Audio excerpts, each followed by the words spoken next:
नागपूरच्या पोलीस आयुक्तांचं अतिशय मनपूर्वक अभिनंदन करतो की त्यांनी हेल्थ ऑफ एक्सलन्स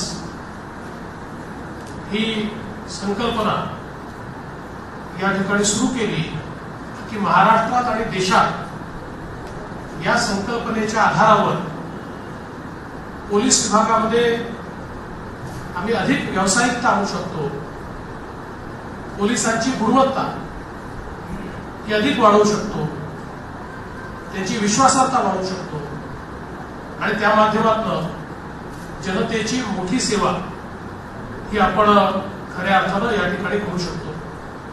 आज या सेंटरमध्ये ज्या सर्व बाबींची पोलिसांना आवश्यकता आहे त्याचं अतिशय चांगलं प्रशिक्षण मिळणार आहे।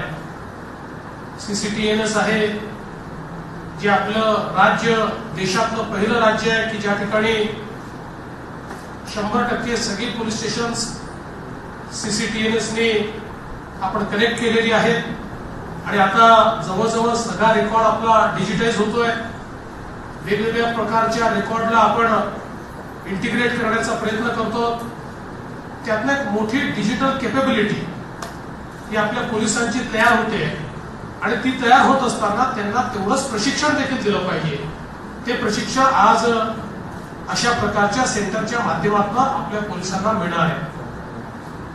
दुसरीकडे इन्व्हेस्टिगेशनच्या संदर्भात जी व्यावसायिकता असली पाहिजे, कारण अनेक वेळा आपण कन्व्हिक्शनच्या संदर्भात, ऍक्विटलच्या संदर्भात बरीच चर्चा करतो। प्रत्येक जिल्ह्यामध्ये एकूण 42 अशा प्रकारच्या सायबर लॅब्स आपण तयार केल्या आणि आज गुन्ह्यांचं प्रमाण हे जे काही सायबर गुन्ह्यांमध्ये परिवर्तित होत आहे आणि मोठ्या प्रमाणात सायबर कॅपेबिलिटीजच्या आधारावर या ठिकाणी गुन्हेगारी वाढते आहे आणि त्याला काउंटर करणारी आपल्याला तेवढीच कॅपेबिलिटी उभी करायची आहे।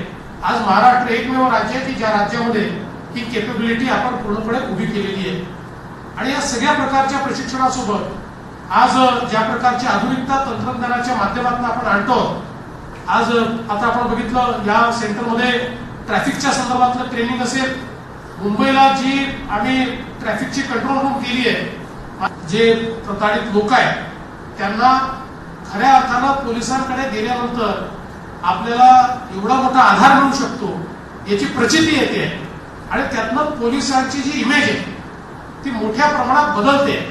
आज लोकांना असं वाटतं की पोलीस आमचा आधार आहे